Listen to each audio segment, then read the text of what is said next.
As the night falls, a sense of serenity spreads across the Muslim world. This is Shab-e-Barat, the night of forgiveness, a night where destinies are written, sins are forgiven, and prayers are answered. But what is the history of this sacred night? Why do millions of Muslims commemorate it with devotion? Join us on this journey as we uncover the significance of Shab-e-Barat. The origins of Shab-e-Barat date back to the early days of Islam.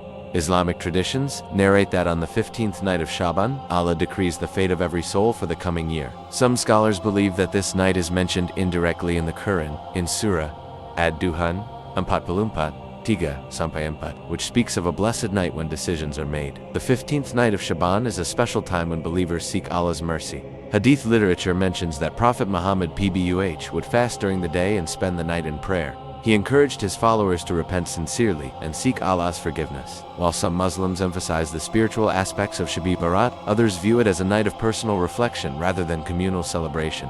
Differences in observance exist, but the essence remains the same: devotion, prayer, and seeking Allah's mercy. In South Asia, homes are illuminated, sweets are prepared, and families visit graveyards to pray for their deceased loved ones. In Turkey, mosques host special prayers, while in Indonesia, communal gatherings focus on Quranic recitations and charity work. The beauty of Shab-e-Barat is in its diversity. This night is a reminder of the temporary nature of life. As the gates of mercy open, believers reflect on their past, ask for forgiveness, and make sincere resolutions for the future. True success lies in repentance and faith. On this night, hearts are filled with hope. From the whispers of a mother's prayer to the silent tears of a repentant soul, every sincere plea reaches the Almighty. The power of dua is immeasurable. As dawn breaks, believers are left with a sense of renewal. Shab-e-Barat is not just a night. It is an opportunity, a chance to rewrite our destinies through faith and devotion.